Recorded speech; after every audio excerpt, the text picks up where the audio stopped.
Hold it right there, stranger. Not another step.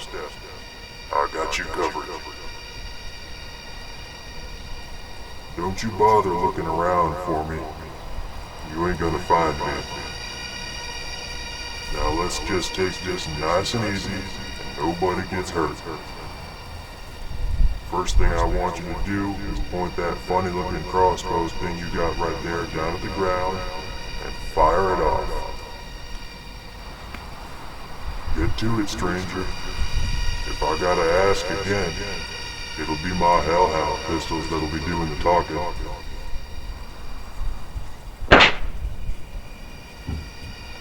Alright then. Now I want you to set that crossbow on the ground, real slow like, and take 6 or 7 steps back from it.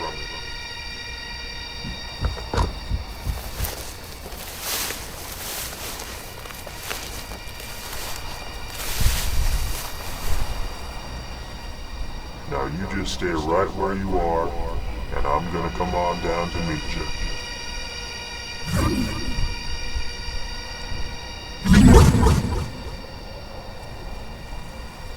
Don't you go getting any ideas, now that I'm out here in the open and closer to you. I don't want to hurt you if I don't have to, but these Hellhound pistols will turn an awful lot of your insides into outsides if you give them reason to. And they get a mite jumpy around strange folk. So you just stand right there and let me have a good long look at you.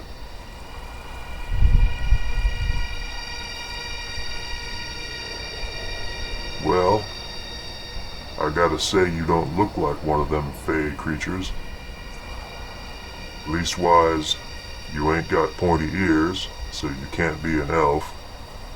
And you ain't got green skin and you ain't tried to fight me yet, so you can't be a rue elf. No vines or branches sticking out of you. And even in them furs you're wearing, you don't look to me quite like the weird half-animal fey things that make it out here sometimes. I reckon you're just another dream wanderer, a human what's gotten dreadful lost out here in the chaos. You are a human, right? I thought so. I mean, there are some of us demon types who look pretty near identical to humans, but they don't usually make a habit of ranging out this far. Well, I guess we ought to get a move on, stranger. I got a camp not too far from here where we can sit down and chat for a while. Have us some chow while we're at it. And you can go ahead and pick up that crossbow of yours too. Go ahead and reload it if you like. But I'm gonna have you walk a bit out in front of me until we get to the camp. Just to be on the safe side.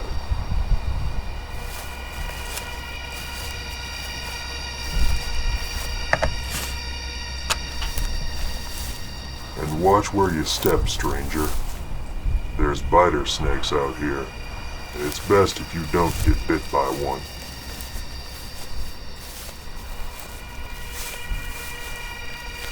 How's that? How come you don't hear me walking? Well, that's on account of knowing just how to move in country like this. I can pass without leaving a single trace and move without a sound. All part and parcel of being a Chaos Ranger. You ain't doing so bad yourself, but you could still use a darn sight more practice at it. Now, while we walk, you can tell me somewhat of your story, stranger, and explain what in the seven hells a human is doing away out here in the steppe realm, on the edge of dreams. If it's a long enough story, you can keep telling it over the fire while I break out the supplies and whip up some grub for the both of us. You tell a good story, mind, and I'll not only feed you, I might even bust out some of the fancy stuff. The stuff I normally keep on hand for passing dignitaries. Deal? Alright then. You start talking, and let's both keep walking.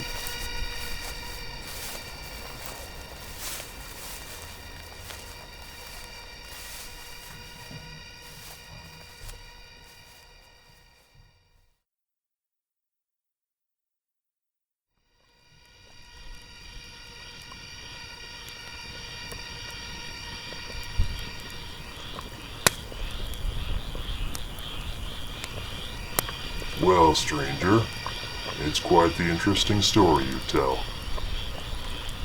Name's Vikkar, by the way. No fancy ranks or titles this far out in the chaos. Just plain old Vikkar.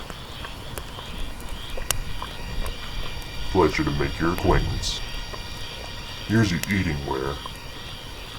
Now you just help yourself to some beans there, and a chunk of that biter snake you almost stepped on earlier. I can absolutely guarantee you'll like the taste of it. Get some food in you, and I'm gonna try and digest the salient points of your story.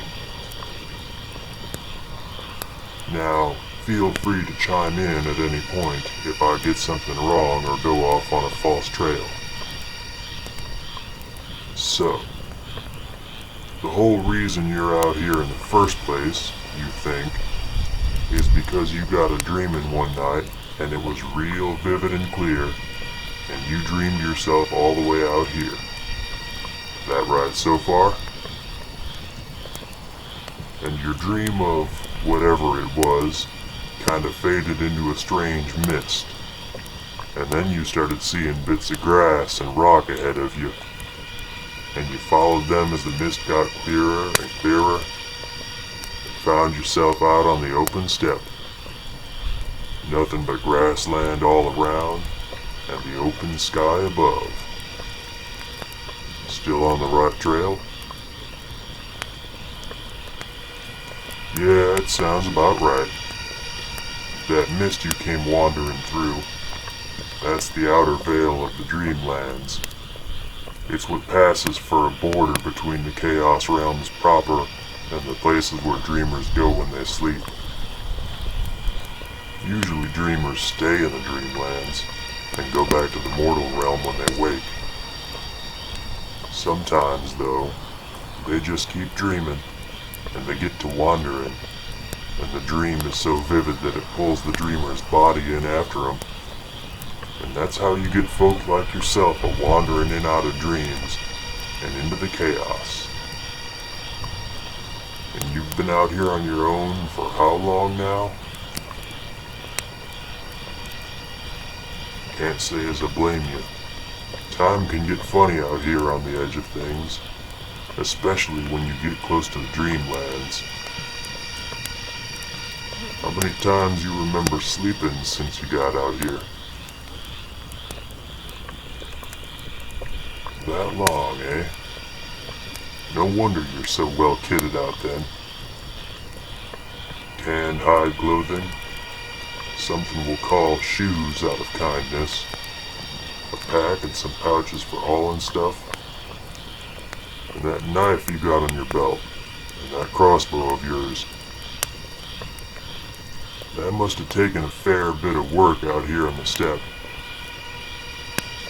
You've been keeping yourself quite busy, I'd reckon. That knife looks like you ground it down from some sort of horn or tooth.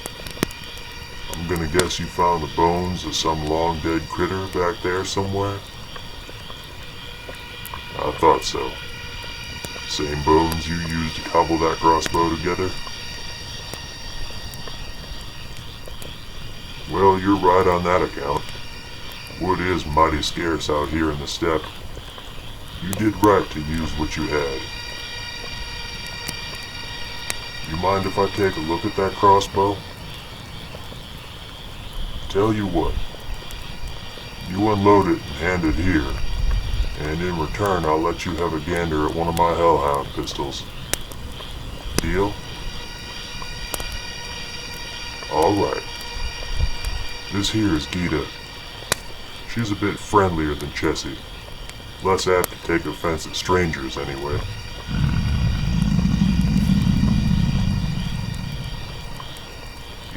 girl. Gonna pass you over yonder for a bit. You get to meet someone new.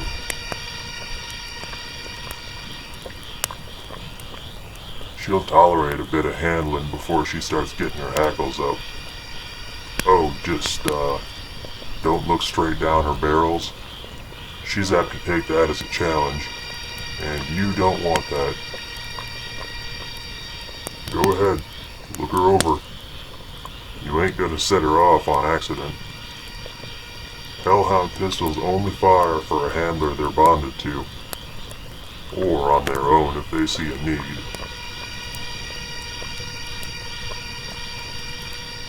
Oh, sure. They look like what you might recognize as a handgun, writ large, but they're actually made out of living creatures. In this case, hellhounds. That's a type of demon.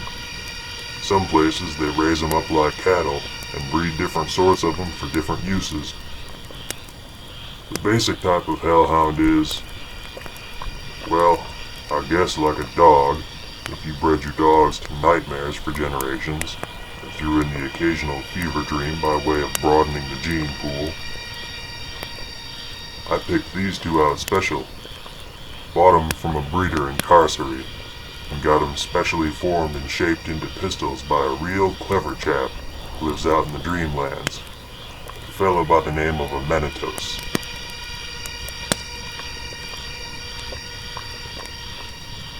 She's being awful quiet. I think she likes you.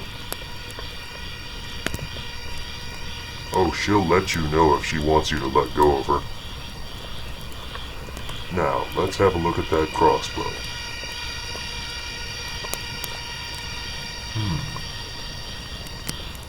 Well, I'll be damned. I admit, I underestimated you. Leastwise, when it comes to your skills at crafting. This crossbow is quite a piece of work, all things considered. Given what you had to work with, demon bones, leather, sinew, grass cording, and a few bits of wood from who knows where. I'm guessing you only had that knife to shape this with, and maybe a few other sharp things.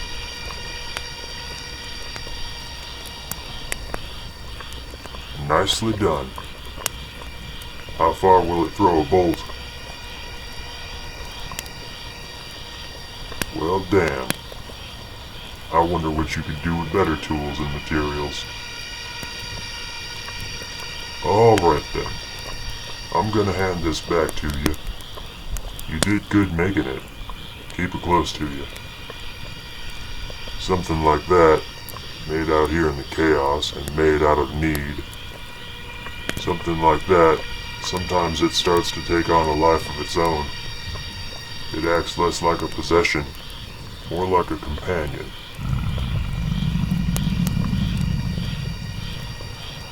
Easy there, Gita. That crossbow ain't done nothing to you. No need to start acting jealous. Best you pass her back over to me, I reckon. That's a good girl, Gita. You and Jessie just lie down there. Now, I'm gonna go out on a limb, and I'm gonna guess you got a few questions hanging back in your mind. Questions you're still a mite hesitant to ask, even after we've had us our little talk, and shared food and fire out here under the open sky. Am I right? Then I'll go a little further along that same limb, and try and guess those questions myself. First off, I bet you're just dying to know what my face looks like. Don't act so surprised. That was an easy one to guess. Ever since I picked you up back there on the trail, I've seen you keep trying to steal glances under my hat. Trying to catch a glimpse of my eyes or my nose, or something besides this big wide slash of a mouth I got, and all the needle-sharp teeth contained therein. I've gotten really good at keeping my face mostly obscured from prying eyes, but but I ain't doing it out of shame or self-consciousness or what have you. I do it because it ain't good for most folk to see my face full on. It's, not a sight for the faint of heart. Most of my kind are like this. We like to keep covered up as much as we can, simply to get along better with the other denizens of the chaos. Some of us get pretty eccentric with the way we go about clothing ourselves. Me, I tend to favor garments like what you see me in now. I can tell my outfit ain't wholly unfamiliar to you. Probably that's part of what's eating at you about my appearance. I ain't claiming I can read your mind, but there's some thoughts going on behind your eyes that might as well be scribed on your forehead. With my appearance and style of clothes as suggesting in your mind is wanting to assign certain names to my appearance. Names like Cowboy, Range Rider, Desperado, Gunslinger. That sound about right? I thought so. You still harboring that overwhelming urge to get a good look at my face? I'll warn you now. That one look is gonna cost you some sleep. Well, you've buttered your bed. Now you get to sleep in it. I'm gonna take off this hat. Last chance to look away. I hope you're satisfied, human. Because what you're seeing now is gonna haunt your dreams. There ain't no face to see. There's just my mouth and my teeth. Nothing else on my entire head. No nose, no hair, no ears, and no eyes. Just a smooth expanse of bland gray skin. But I ain't blind nor deaf. I got plenty other senses. One that you can't even imagine. I can taste the vibrations of your heart emanating inside your chest. I can hear the sound of the cold sweat breaking out all over your body. I can see the hairs just standing up all over your skin. I can smell your fear. And my teeth know exactly what your dreams are going to feel like. They're going to feel like the flesh is crawling right off your bones.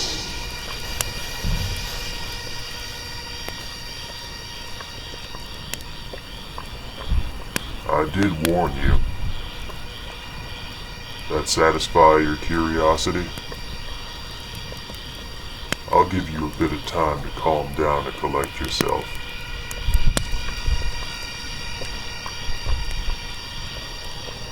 Me and my folk, we're what's known in the Chaos realms as the Grey Ones. We look pretty much like humans, except for the gray skin and the lack of any human-like features on the head. Nothing but a smooth, clean headpiece, except for the mouth, which you just got a bit too good a view of. And that sudden rising fever feeling you got from looking at me, that feeling like you're in a nightmare you can't escape, that terrifying desire to run, and the horror of realizing you can't move. That's the natural effect of my full, focused attention, with nothing between my face and the world. So now you understand why I keep this drover's hat pulled so low over my face. You feeling any better yet? Good enough to start feeling curious again, at least. I'll answer another one of those questions you got but can't quite put words to. You're wondering what it is that I'm doing out here, in this endless open steppe land, decked out like the gunslingers of some romantic past that never was, and carrying the big irons wrought from living demons. Simply put, I'm a Chaos Ranger. It's my job to patrol the edges of the realm of the steppe and do my part to repel incursions by the Fae.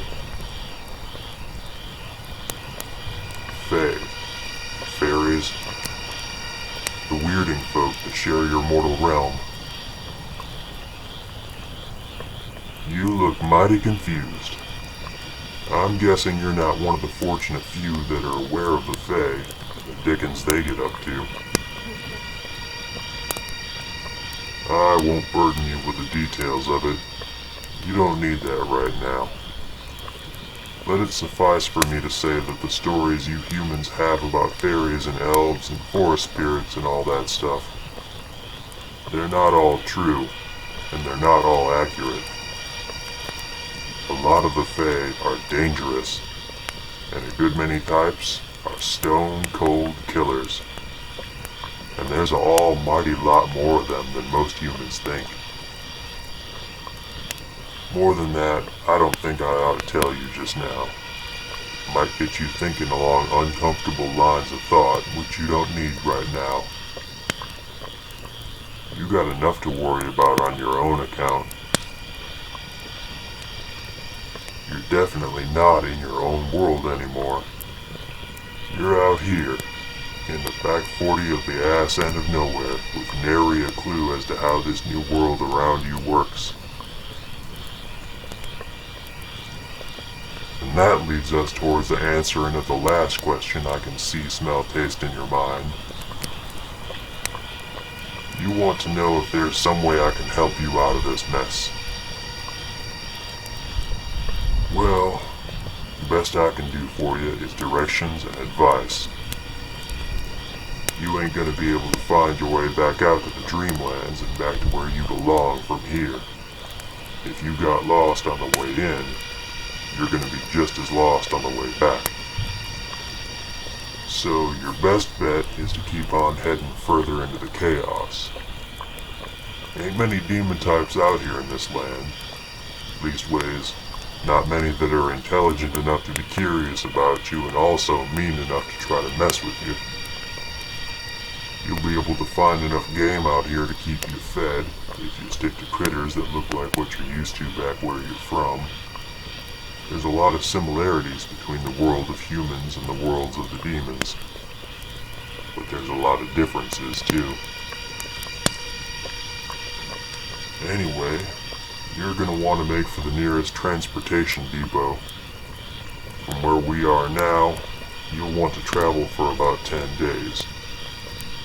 Out here in the steppe, there's not a lot to see, not in terms of landmarks and features that really stand out. So you'll be hard-pressed to get any more lost than you already are if you just follow my directions. You're gonna want to bear west for 3 days, which is to say, you're gonna want to keep heading away from where the sun rises in the morning. Directions as you know them don't always apply out here. Bear west for 3 days, then turn north. That's with the sun on your right at dawn. North for another 3 days, and about that time you'll hit a wide, slow river. Follow that river upstream for another 4 days. On that last day of following the river, you'll find the depot. It's pretty much just a couple of wooden shacks to either side of the bridge that spans the river at a narrow point. The few folk that live around the place mostly live in burrows in the side of the hills nearby. The only real structure of note is the mooring mast for the airship dock. You'll be able to see that a good day out from the place, and if the route's still running on time, you'll be able to see the airship as well. You want to get on that airship. It's the fastest way to get from this part of the steppe to the city realm of Carcery. Once you get there, well, you'll be on your own, but you ought to be able to find some sympathetic person or other who can help you out. When you get up in the morning, I'll have already moved on. I got other things I gotta be about. Things you can't be a part of. All you have to do is travel. 3 days west, then 3 days north, then 4 more upriver. I'll put together a parcel you can take with you. It'll have a bit of dried food, some coin to pay your passage on the airship, and a bone sigil you can show to anyone who stops you or anyone who doubts your story. I wish I could do more for you. You surely got handed the short end of the stick, getting yourself lost out here. But with any luck, you'll be able to find your way back. Eventually, that is. Before you do, however, I'll warrant you're gonna have quite the adventure. You just lay over now, try to get some sleep, and try not to dream. As I said earlier, you ain't gonna like what you dream about for a while.